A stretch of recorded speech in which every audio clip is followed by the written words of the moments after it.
ఏం బావా సడన్గా రమ్మని పిలిచావు? సినిమా ఓకే అయిందిరా. సూపర్ న్యూస్ బావా, కంగ్రాట్స్. కానీ మన ప్రొడ్యూసర్ డైరెక్ట్గా సినిమా చేసే ముందు ఏదైనా డెమో ఫిల్మ్ చేసుకుని రమ్మన్నాడు రా. దాందే ఉంది బావా, చేద్దాం కానీ ఫీచర్ ఫిల్మ్ అంటే మనకు 2 hours టైం ఉంటుంది కాబట్టి ఎమోషన్స్ అన్నీ సరిగ్గా హ్యాండిల్ చేయొచ్చు. బట్ షార్ట్గా అంటే ఏ జానర్లో చేస్తే బాగుంటుందంటావు? హర్రర్ చేద్దాం బావా. బడ్జెట్ బంగాళాఖాతం అంత అవుద్ది. పోనీ కామెడీ? నాకు నవ్వడం నవ్వించడం రెండూ పెద్దగా ఇంట్రెస్ట్ లేవు. ఓ పని చేద్దాం, మన క్రిష్ దేవకట్ట లాగా జీవితాలకి దగ్గరగా ఉండేటట్టు ఏదైనా రియలిస్టిక్గా ప్లాన్ చేద్దాం. జగన్నాటకం మనం చేయబోయే ఫీచర్ ఫిల్మ్ స్క్రిప్ట్. ఇది బతుకులకు దగ్గరగా ఉండడం కాదు, ఈ కథే ఒక బతుకు. అయితే ఇప్పుడు మనం ప్రేమే కాపాడాలి. తమకేమో ప్రేమ కథలు లాంటి పడవు కదా మరి. ప్రపంచంలో ప్రేమ కథలు నచ్చినోడు ఎవడన్నా ఉంటాడరా? కాకపోతే ఇప్పుడు వచ్చే ప్రేమ కథలన్నీ కల్తీ అయిపోయాయి, సోల్ ఉండట్లా. అంతే తప్ప ఐ లవ్ స్టోరీస్. మూగ మనసులైతే 30 సార్లు చూసా.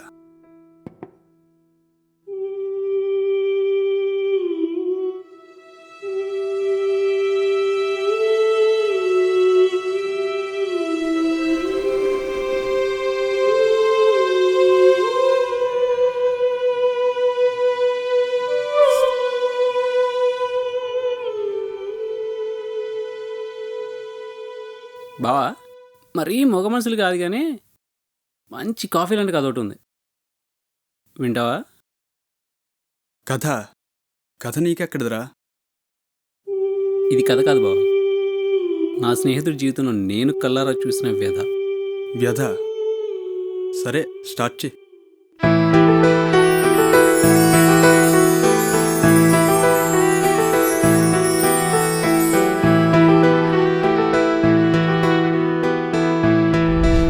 తినే బావ మన కథలో హీరోయిన్. తనిప్పుడు అక్కడ కూర్చున్నట్టు ఊహించుకో బావ.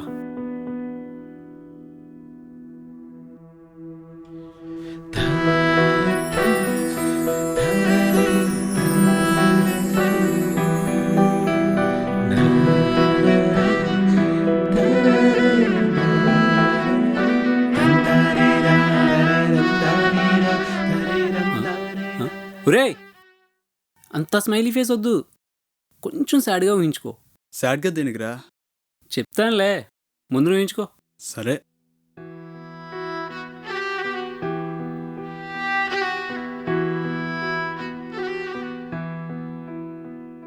రే నెక్స్ట్ ఫోటో చూడు. ఆడు నా ఫ్రెండ్. ఇప్పుడు వాడిని ఎక్కడ అక్కడ ఉన్నట్టు ఊహించుకో.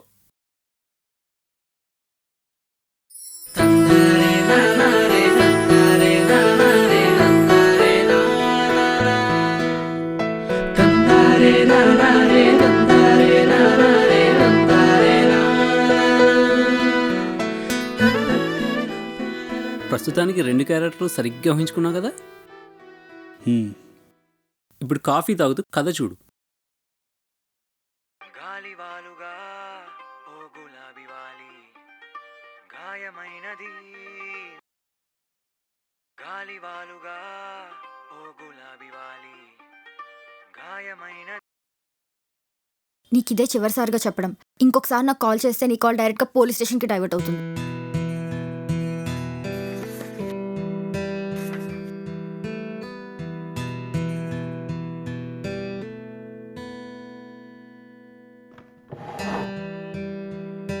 అక్కడొక టేబుల్ ఖాళీ ఉంది, ఇక్కడొక టేబుల్ ఖాళీ ఉంది.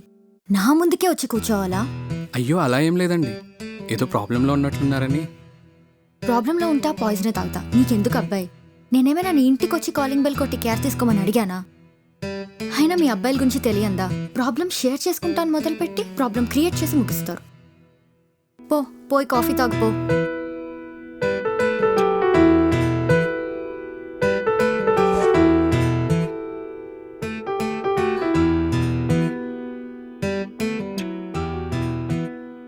ఈ అనార్థం జరిగిన 5 నిమిషాల తర్వాత వాడిపైన కోపం పాపం ఈ అబ్బాయి పైన చూపించేశానే.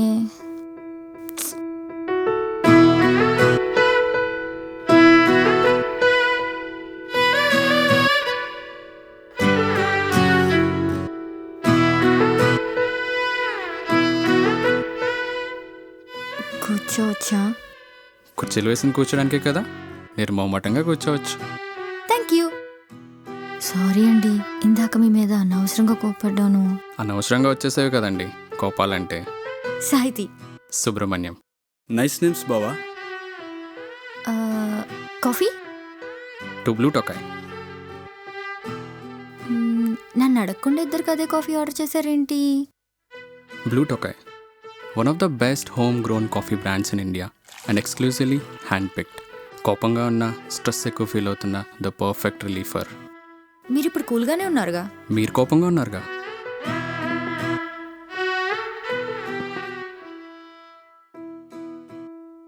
అయినా నేను కూల్గా ఎక్కడున్నాను? కూల్గా కనిపిస్తున్నాను అంతే.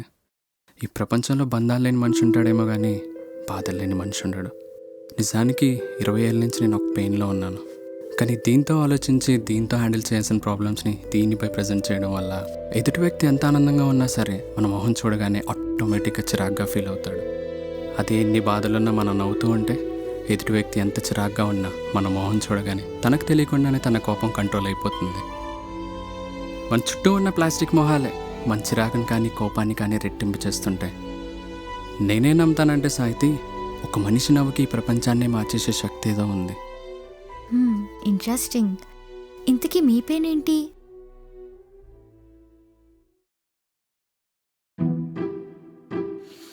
రేయ్, కాఫీ తర్వాత తాగొచ్చు, ముందు కథ చెప్పరా. అయిపోయింది. కంటిన్యూ. ఈ కప్ ఎంటీ అయ్యే లోపు ఈ కాఫీ లాగా మన పరిచయం కూడా పర్సనల్స్ని షేర్ చేసుకునే అంత స్ట్రాంగ్ అయితే తప్పకుండా చెప్తా. ఆ కప్ ఎంటీ అయ్యే వరకు మీరలా చూస్తూ కూర్చోండి, నేను మాత్రం సైలెంట్గా ఉండలేను. నాకు లొడా లొడా వాగుతూ ఉండాలి. సింపుల్గా చెప్పాలంటే వాగుడికాయ అంటారు, విన్నారా? అది నేనే. సరే, కాఫీ తాతో మాట్లాడుకుందామా?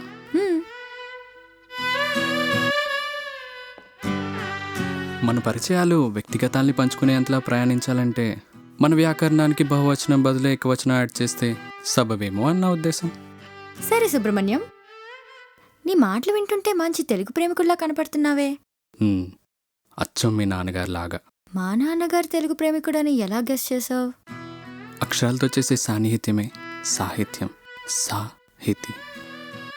నీకు ఈ పేరు పెట్టడంలో మీ నాన్నగారికి మన భాష మీద ఉన్న ప్రేమ, ఈ ఇంగ్లీష్ మీడియం కాలంలో కూడా మీ నాన్నని డాడీ అని పిలవకుండా నాన్నగారు అని పిలవడంలో ఆయన నీకు నేర్పిన సంస్కారం రెండూ కనబడుతున్నాయి. ఆనందరావు గారు, ఆంధ్ర విశ్వవిద్యాలయంలో తెలుగు ఉపాధ్యాయుడు. మన తెలుగులో ఉండే మ్యాజిక్ ఎలా ఉంటుందంటే సాహితి, ఒకసారి మన చంద్రబోస్ గారు యుఎస్ నుంచి ఇండియా వస్తున్నారు. ఆయన పక్క సీట్లో కూర్చుని ఎన్ఆర్ఐ తను పరిచయం చేసుకుని అన్నాడట, నేను పెళ్లి చేసుకుని అమెరికాలో సెటిల్ అయ్యానండి. మా అబ్బాయి నన్ను ఎప్పుడు డాడీ డాడీ అని పిలుస్తుంటే అసంతృప్తిగా అనిపించి నాన్న అని పిలవమని చెప్పాను. అయినా సరే వాడు నన్ను డాడీ అనే పిలిచేవాడు. ఇలా కాదని చెప్పి నువ్వు నన్ను నాన్న అని పిలిస్తే $10 ఇస్తానని చెప్పాను. ఆ క్షణం నుంచి వాడు నన్ను రోజుకి ప్రతిసారి కనీసం 10 సార్లైనా నాన్న అని పిలిచేవాడు. అది విన్న చంద్రబోస్ గారు, దేనికండి నాన్న అని పిలిపించుకోవడం కోసం రోజుకి $100 వృధా చేసుకోవడాన్ని అడిగితే, పోతే పోయండి $100, వాడు నన్ను నాన్న అని పిలిచిన ప్రతిసారి $10,000 సంపాదించినంత ఆనందంగా ఉంటుంది సార్ అని చెప్పాడట. Wow, that's really great. ఒక్కటేంటి, తెలుగు గొప్పతనాన్ని వర్ణించాలంటే పెద్ద పెద్ద ఇతిహాసాలే రాసేయచ్చు. ఒకటికేనన్నావు, నేనే మాట్లాడుతున్నా. సరే, నీ గురించి చెప్పు.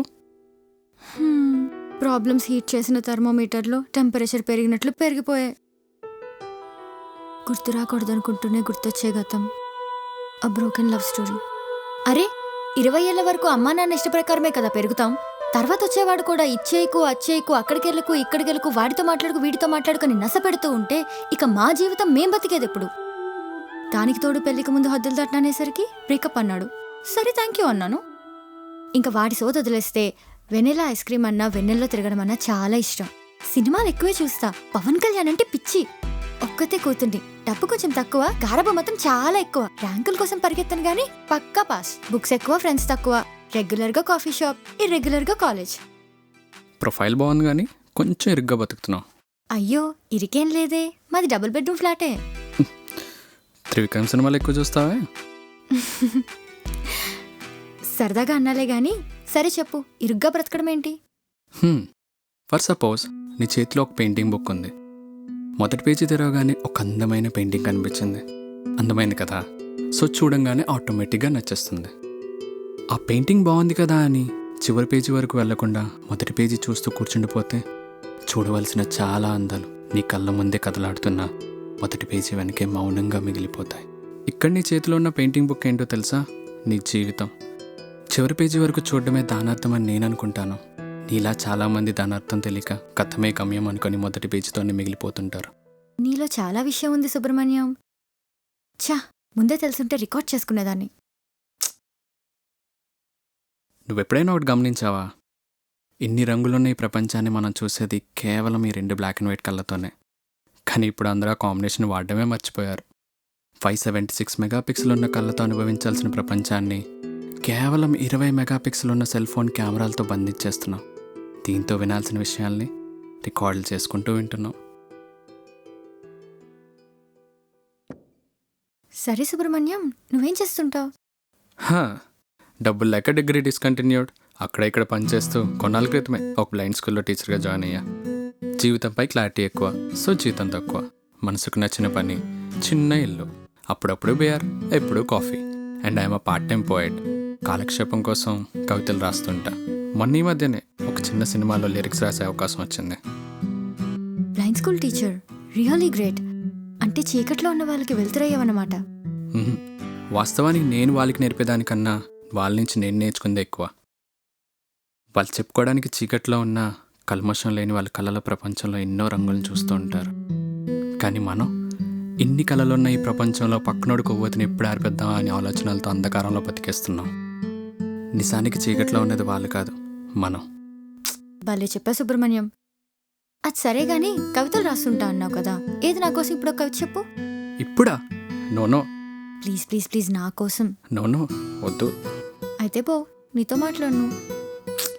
ఏంటిది చిన్నపిల్లలాగా? నీకు నేనంటే ఏమాత్రం ఇష్టం ఉన్నా చెప్తావు, లేకపోతే వదిలే. అబ్బా సరే సరే చెప్తా. బట్ నీ చేతిని ఒకసారి ఇస్తావా?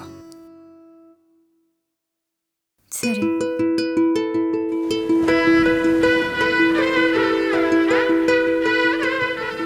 తన స్పర్శ నా చేతిని మాత్రమే తాకింది. అదేంటో హృదయం ఉచ్ఛ్వాసాన్ని 1కి 2 చేసింది. తనువు తన్మయత్వంతో పవిత్రపు హిమాలయ పర్వతపు మంచుని తాకిన భావాన్ని పొందింది. కనులు పొడమనికుడి ఎడమలుగా కదిలించడం ప్రారంభించింది. మప్పులు చీల్చుకుంటూ వాన కురిసినట్లుగా పొగతిరలు చీల్చుకుంటూ చెలినైనాలు నా మేనుని హత్తుకున్నాయి. సుడిగుండంలో చిక్కుకున్న నావికుడిలా నా మెడ చుట్టూ ఆమె శిరోజాలు బిగుసుకున్నాయి. ప్రియురాలి పెదవుల చిరునవ్వు ముందు ఆ చందమామ చిన్నబోయింది. ఆమె అభినయం ముందు ఆ ఆకాశం సైతం తెల్లబోయింది. ఆ చంద్రముఖి కౌగిలికి ఉక్కిరిబిక్కిరైన నా మనస్సు ఆ విరహ వేదన నుంచి కోలుకోవడానికి కావలసిన సమయం, ఓ జీవితం. బహుశా ఈ ఇంద్రజాలం పేరే ప్రేమ అనుకుంటా. బాగా లోతుకి తీసుకెళ్ళిపోయావు సుబ్రహ్మణ్యం.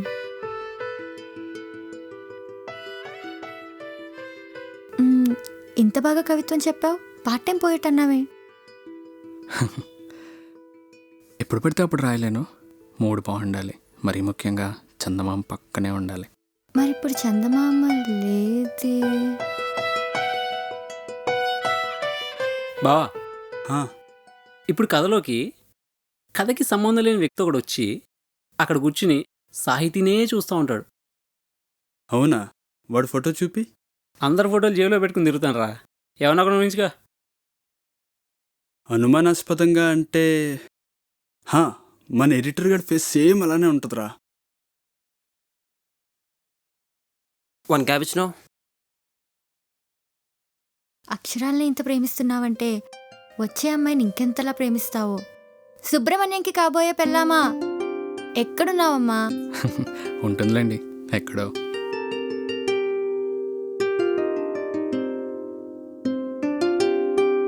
మీ అబ్బాయిలకి నయం సుబ్రహ్మణ్యం. ప్రేమలోనైనా పెళ్లిలోనైనా ఏరి కోరి మంచి అమ్మాయిని వెతుక్కునే స్వేచ్ఛ మీకుంటుంది. కానీ మా అమ్మాయిలకి అలా కాదు. పెళ్లి విషయం ఎలాగో వదిలేయండి, కానీ ప్రేమలో కూడా మాకు ఆ స్వేచ్ఛ ఉండదు. 20 ఏళ్ళు రాగానే ప్రేమ పేరుతో వెంట పడతారు. కాదంటే చచ్చిపోతాం, లేదంటే చంపేస్తాం. పోనీలే అని ప్రేమిస్తే అబద్ధాలు, అర్ధాంతరంగా వదిలేయడాలు. పోనీలే అని ప్రేమించే ప్రేమలు అలానే ఉంటాయి సాయితి.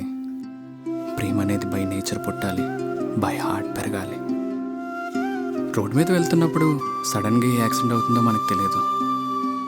ఈ ప్రేమ కూడా అంతే. యాక్సిడెంటల్గా వచ్చి ఇదిగో ఇక్కడ గుద్దాలే కానీ ఫోర్స్గా తాగడానికి అదేమైనా విషమా?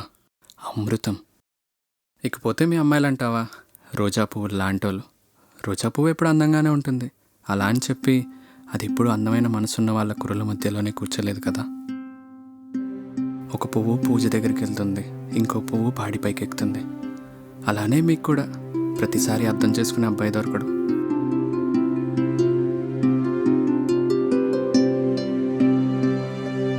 కానీ సుబ్రహ్మణ్యం, భోజనాల్లో అయితే మొదటి పంక్తి తప్పితే రెండో పంక్తిలో కూర్చునే ఆప్షన్ ఉంటుంది. అదే ప్రేమలో మొదటిసారి తప్పితే రెండవసారి కోరుకున్నది కనబడినా మళ్ళీ ప్రేమించాలంటే భయపడతాం. మీ అబ్బాయిలకే చెల్లుతుంది ఎంతమందితో తిరిగినా, ఎన్నిసార్లు ప్రేమించినా. కానీ మాకు కట్టుబాటు అనే పేరుతో చుట్టూ సరిహద్దును గీసిపెట్టేసింది సమాజం. అది చాలక రకరకాల బిరుదులు. భలే తగిలిస్తారండి బాబు మాకు. ఎవరినైనా ఒక మాట అనేయడం చాలా తేలికైన పనే, కానీ వెనక నుంచి విసిరే ఆ మాటలకి ముందున్న మనసు ఎంత నొచ్చుకుంటుందో అనుభవించే వాళ్ళకి మాత్రమే తెలుస్తుంది. మనం ఏం చేసినా చేయకపోయినా అనేవాళ్ళు ఎప్పుడు అంటూనే ఉంటారు సాయితి. వాళ్ళ ఆడపిల్లల వరకు వస్తే కానీ తెలియదు ఆ బాధ ఎలా ఉంటుందో. ఈ జనాలకి కావాల్సింది కాలక్షేపం మాత్రమే. ఆ కాసేపు కాలక్షేపం కోసం ఎవరి మనోభావాలను నొప్పించడానికైనా వాళ్ళు వెనకాడరు. సో వాళ్ళ కోసం ఆలోచించి అలాంటి వాళ్ళకి మన బుర్రలో స్థానం ఇవ్వడం కూడా వృధానే. మన బాధకి కారణమయ్యే అర్హత కూడా వాళ్ళకి లేదు. కానీ నీ అభిప్రాయం చెప్పు. అమ్మాయినా అబ్బాయినా ఒక వ్యక్తిని ప్రేమించాక విడిపోవడానికి కారణాలు ఏమైనా గాని మళ్ళీ ఇంకొకరితో ప్రేమలో పడ్డం ఎంతవరకు కరెక్ట్? సరే, నేను ఒకటి అడుగుతాను, సమాధానం చెప్తావా? అడుగు. నీ చేతిలో ఒక అందమైన కాఫీ కప్ ఉంది. కాఫీ తాగుదామని కప్లో కాఫీ వేసుకున్నావు. అన్ఫార్చునేట్లీ కాఫీ తాగేలోపు కప్లో నుంచి కాఫీ ఒలిగిపోయింది. అయ్యో, కాఫీ ఒలిగిపోయిందని దాంతోపాటు కాఫీ కప్ పగలగొట్టేస్తావా, లేక ఆ కప్లో వేరే కాఫీ వేసుకొని తాగుతావా? కప్ ఎందుకు పగలగొట్టేస్తాం? ఆ కప్లో వేరే కాఫీ వేసుకొని తాగుతాం. ఎగ్జాక్ట్లీ. ఒక కాఫీ కప్కి అంత వాల్యూ ఇస్తుంటే మరి అందమైన మనసుకి ఎంత వాల్యూ ఇవ్వాలి? వాళ్ళెవరో వద్దనుకొని ఒలిగిపోతే ఆ మనసులో ఇంకొకరిని ఎందుకు నింపుకొని ప్రేమించకూడదు? నువ్వు చెప్పింది నిజమే, బట్ కప్పే పగిలిపోతే? కప్పే పగిలిపోతే అంటే దాని అర్థం నువ్వు ఆ కప్ని కేర్ఫుల్గా హ్యాండిల్ చేయనట్లేగా. రిలేషన్షిప్స్ కూడా అంతే. ఎవరో ఒకరు కేర్లెస్గా ఉంటేనే బ్రేక్ అవుతాయి, ఈ కాఫీ కప్స్ లాగా. చూడు సాయితి, ప్రేమ అఖండమైనది, సరిహద్దులు లేనిది. కొన్నిసార్లు మన ప్రమేయం లేకుండానే అది తప్పుడు వ్యక్తుల వైపు మళ్ళీ అవకాశాలున్నాయి. అంత మాత్రాన సజీవమైన ప్రేమని తాత్కాలిక మనుషుల కోసం సమాధి చేయడం ఖచ్చితంగా కరెక్ట్ కాదు. ఇంప్రెసివ్.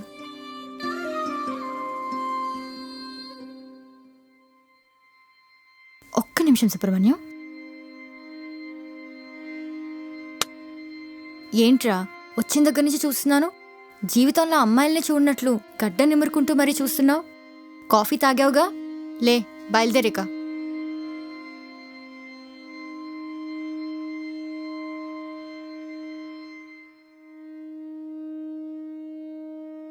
రేయ్, వాడెవడు? అసలు సాహితీని ఎందుకు అలా చూశాడు? చెప్తా ముందు మిగతా కథ చూడు. హా, అవును సుబ్రహ్మణ్యం, నువ్వు పెద్దగా చదువుకోలేదు కదా, మరి నీకు ఇన్ని విషయాలు ఎలా తెలుసు? చదువుకుంటే నాలెడ్జ్ వస్తుంది కానీ నడవడం వస్తుందా? లేచి నించొని 2 కాళ్ళు కదిపితేనే కదా నడవగలం. నడుస్తూనే కదా పరిగెత్తగలం. పుస్తకాల కంటే గొప్ప అనుభవాలు. ఒక మనిషి మానసిక పరిపక్వత చిన్నప్పటి నుంచి పెరిగే పరిస్థితుల మీద, తన ఎదురెళ్ళి సుఖదుఖాల మీద డిపెండ్ అయి ఉంటుంది. Mental maturation. మన కంటికి తారసపడే ప్రతి వ్యక్తి పరోక్షంగా మనకి ఏదో ఒకటి నేర్పుతూనే ఉంటారు. ఎలా చదవాలో తెలియాలే కానీ ప్రతి మనిషి ఒక గ్రంథమే. నీ మాటలో చాలా లోతు తెలుస్తుంది. ఇప్పుడైనా చెప్తావా నీ పెయిన్ ఏంటో? ఇద్దరు ప్రేమికులు ఒకరికొకరు జీవితాంతం తోడుంటామని భరోసాతో చేతులు పట్టుకొని నడుస్తుంటే బరి తెగించేశారంటుంది సొసైటీ. అదే సొసైటీ ఇద్దరు భార్యాభర్తలు మనస్పర్ధలు వచ్చి విడిపోతుంటే కలిపే ప్రయత్నం చేయబోగా, ఈరోజు వాళ్ళు కొట్టుకుంటారు, రేపు కలిసిపోతారు, మధ్యలో మనకెందుకు అంటూ కుసకుసలు మాట్లాడుకుంటారు. వీళ్ళకి ఎవరైనా విడిపోయేటప్పుడు వచ్చే ఆనందం కలిసి ఉంటే మాత్రం రాదు. కలపాలంటే అసలు మనసే ఊరుకోదు. ఈ సొసైటీయే కానీ 20 ఏళ్ల కిందట విడిపోతున్న ఒక జంటని కలిపే ప్రయత్నం చేసుంటే ఇప్పుడు వాళ్ళిద్దరు కలిసి ఉండేవాళ్ళు. వాళ్ళతో నేను కలిసి ఉండేవాడిని.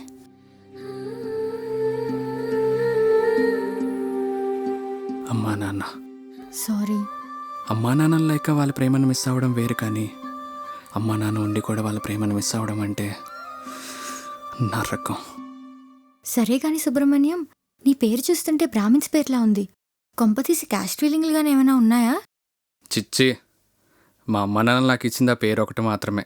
అందుకే అది నాతో పాటు ఉంచుకున్నాను తప్ప నాకు ఎటువంటి క్యాస్ట్ ఫీలింగ్ లేవు. ఈ కులం అనేది ఒక ఎలకల్ బోన్ లాంటి సాహితీ. ఒక్కసారి దానిలో చిక్కుకున్నామంటే ఆ ఓచల నుంచి బానిసలా ప్రపంచాన్ని చూడడం తప్ప మనుషుల మధ్యకు వచ్చి అందరితో కలిసి తిరిగే స్వేచ్ఛ పోతుంది. పొద్దున్న లేచి మనం అడుగు బయట పెట్టిన దగ్గర నుంచి మన చుట్టూ కమ్మవాడు ఉంటాడు, కుమ్మరోడు ఉంటాడు, కంసాలు ఉంటాడు, చాకలోడు ఉంటాడు, మాలవాడు ఉంటాడు, మాదిగోడు ఉంటాడు, వైశ్యుడు ఉంటాడు, బ్రాహ్మణుడు ఉంటాడు. ఇలా అన్ని రంగుల కులాల వారు ఉంటున్నారు తప్ప మనిషి మాత్రం ఉండట్లేదు. నాగరికత పెరిగే కొద్దీ దాంతోపాటు అభివృద్ధి చెందకపోగా మన భారతదేశం ఎంత దిగజారిపోతుందంటే, ఒకప్పుడు కార్తీక మాసం వస్తే వనభోజనాలు ఉండేవి, ఇప్పుడు కుల భోజనాలు మాత్రమే ఉంటున్నాయి. బ్రాహ్మణుడు విహారయాత్ర అంటాడు ఒకడు, కమ్మవారి భోజనశాల అంటాడు ఇంకొకడు. అరే, వీళ్ళకి ఒక విషయం అర్థం కావట్లే. ఏ కులంలో పుట్టి ఎంత రాజాలా బ్రతికినా చితిపైన శరీరం సగం కాలాక కాటి కాపరి చేతి కర్ర చేత కుక్కలా దెబ్బలు తినాల్సిందే. సూపర్. సుబ్రహ్మణ్యం, నీకెలాంటి అమ్మాయి కావాలేంటి? నేను మిస్ అయిన తల్లి ప్రేమను తనతో పాటు తీసుకొచ్చేదైతే చాలు. భలే చెప్పావు. అవును, నీ మాటల మాయలో పడి అడగడమే మర్చిపోయా. ఇందాక కవిత్వం చెప్పినప్పుడు నా చేతినెందుకు అడిగావు? అదా, అప్పటికప్పుడు నువ్వు కవిత చెప్పమనేసరికి దేనిపై చెప్పాలో తెలియక తొలి స్పర్శ గురించి చెప్తామని నీ చేతిని తీసుకున్నాను. నువ్వు ఇప్పటి వరకు ఏ అమ్మాయిని తాకలేదా? తాకాను. చిన్నప్పుడు అమ్మ ఒడిలో పాలు తాగేటప్పుడు అమ్మ రొమ్ముని కాలుతో తన్నిన స్పర్శ ఇంకా నాతోనే ఉంది. ఆ తర్వాత మళ్ళీ నేను తాకింది నిన్నే. ఆ స్పర్శ తర్వాత మళ్ళీ నేను ఫీల్ అయింది నీ చేతి స్పర్శనే. నా కోపాన్ని చూసి కూడా నాతో మాట్లాడే ధైర్యం ఎందుకు చేసావు? మీ ఆడపిల్లల కోపాలు చీకట్లో మేఘాలు లాంటివి. వెన్నెలు కాస్త వెచ్చగా మారితే ఉరుములు కాస్త కరిగి చినుకుల్లా మారిపోతాయి. కరెక్టే గాని ఆ కరిగించేవాడొకడు ఉండాలిగా. ఇక్కడ రాకముందు ఎలా ఉన్నావు, ఇప్పుడు ఎలా ఉన్నావు? మాయగాడివే, మాటగాడివి. సుబ్రహ్మణ్యం, హా? టైం అవుతోంది, కాఫీ కూడా అయిపోయింది, ఇక నేను వెళ్ళాలి. రేపు కూడా నువ్వు ఇక్కడికి వస్తావా? ఏమైనా మాట్లాడాలా సాయితి? నీతో ఇంతకు ముందు ఈ మాట ఎవరైనా చెప్పారో లేదో నాకు తెలియదు, కానీ నీలా ఆలోచించే అబ్బాయి దొరికితే ఏ అమ్మాయికైనా వేరే ఐశ్వర్యం అవసరం లేదు Subrahmanyam. In fact I'm feeling very jealous. నాకు నీలాంటి వాడే వచ్చే అవకాశం ఎంతవరకు ఉందో తెలియదు, కానీ పరిచయమైన పావుగంటకే నేను మిస్ అవుతుంటే మాత్రం తెలియకుండానే ఏదో వెళ్తి మొదలైంది. తొలి చూపు, ద ఫస్ట్ సైట్. నువ్వు అక్కడ కూర్చొని విసుక్కుంటుంటే నాకు నీ కోపం కంటే ముందు నీ అమాయకత్వం పరిచయం అయింది. అమ్మాయిలకి అలంకారం ఆ అమాయకత్వమే. ఆ తొలి చూపే నా కాళ్ళను నీ కుర్చీ వైపు తీసుకొచ్చింది. నేను ఇటువైపు తీసుకొచ్చి నా మాటలు వినేలా చేసింది. Some incidents are purely magical. నేను ఇందాక కవితలో చెప్పిన ఇంద్రజాలం ఇదేనేమో సాహితీ.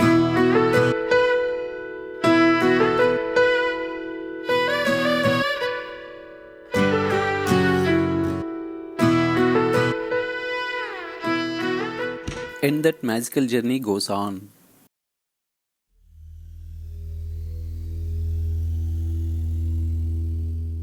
రే, ఇంతకీ ఆ మధ్యలో వచ్చినవాడు ఎవడు?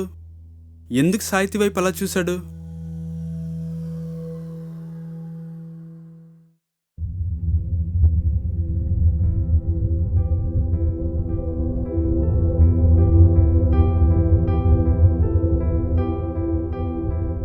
వాట్? సుబ్రహ్మణ్యం లేడా? అసలేం జరుగుతుందిరా? సాహితీ, సుబ్రహ్మణ్యం 2 ఏళ్ల క్రితం ఇదే కేఫ్లో మొదలైన వాళ్ళ పరిచయం ప్రేమగా మారడానికి ఎంత తక్కువ సమయం పట్టిందో, ఆ ప్రేమ కాస్త విషాదంగా మారడానికి కూడా ఎక్కువ కాలం పట్టలేదురా. 1 year బ్యాక్ యాక్సిడెంట్లో చనిపోయాడు. హాయ్ మహి. హాయ్ సాహితీ. హాయ్ రా సుబ్రహ్మణ్యం. మహి, నీకేమైనా పిచ్చి పట్టిందా? సుబ్రహ్మణ్యం ఎక్కడున్నాడు? తానేదో పని మీద ఊరెళ్తానన్నాడు, నీకు చెప్పలేదా? చెప్పాడు మర్చిపోయా. నేనేదో ఆలోచిస్తూ అది సరేలే కానీ తను ఊరెళ్ళిన దగ్గర నుంచి నాకు ఒక్కసారి కూడా కాల్ చేయలేదు. నేను చేస్తున్నా సరే కలవటం లేదు. నీకేమైనా కాల్ చేశాడా? లేసాయితే నాకేం కాల్ చేయలేదే. తనున్న ప్లేస్లో సిగ్నల్ సరిగ్గా అందవండి. ఓ రోజు నేను కూడా అక్కడికే వెళ్ళాలి. వెళ్ళినప్పుడు చెప్తానండి మీరు పిలిచారని. ఓ, మీరు కూడా తన ఫ్రెండేనా? సరే, కాస్త తొందరగా రమ్మని చెప్పండి. తను లేక మనసంతా గందరగోళంగా ఉంది. సరే, చెప్తా. ఎన్నో కలలు కన్నవాణ్ణి తన కళ్ళ ముందే కోల్పోవడం భరించలేని సాహితీ మతిస్థిమితం కోల్పోయింది. అప్పటి నుంచి వాళ్ళ ప్రేమ మొదలైన ఇదే చోటికి అదే సమయానికి ప్రతిరోజు వచ్చి వాళ్ళ తొలి రోజుల్ని తలుచుకుంటూ సుబ్రహ్మణ్యం బ్రతికే ఉన్నాడన్న భ్రాంతిలోనే సాహితీ బతుకుతుంది.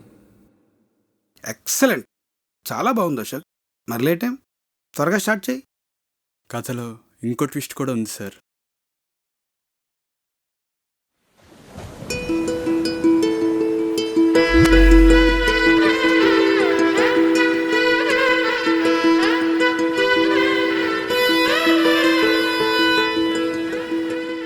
సుబ్రహ్మణ్యం బ్రతికే ఉన్నాడా?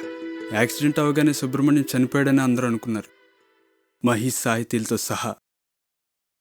కానీ సుబ్రహ్మణ్యం తలకి బలమైన గాయంతో బయటపడడం అటుగా వెళ్తున్న కొందరు చూసి సేవ్ చేశారు.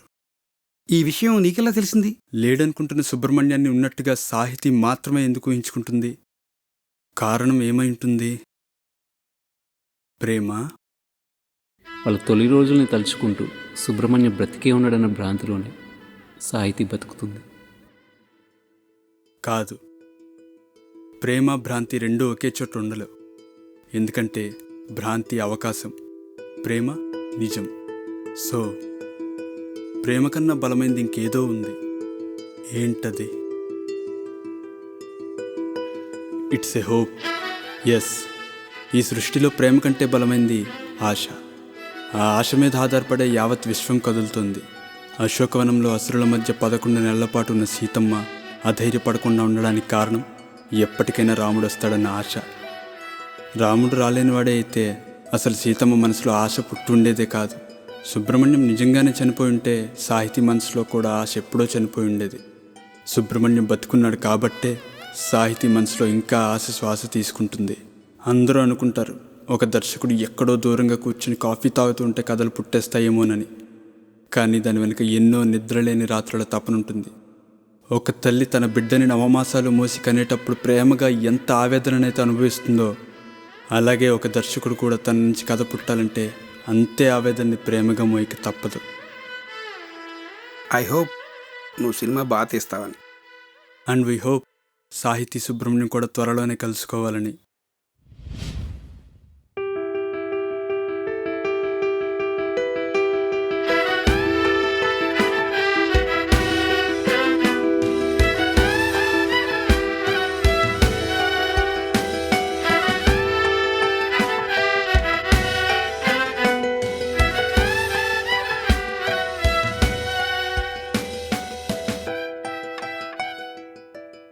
కాఫీ నచ్చిందా?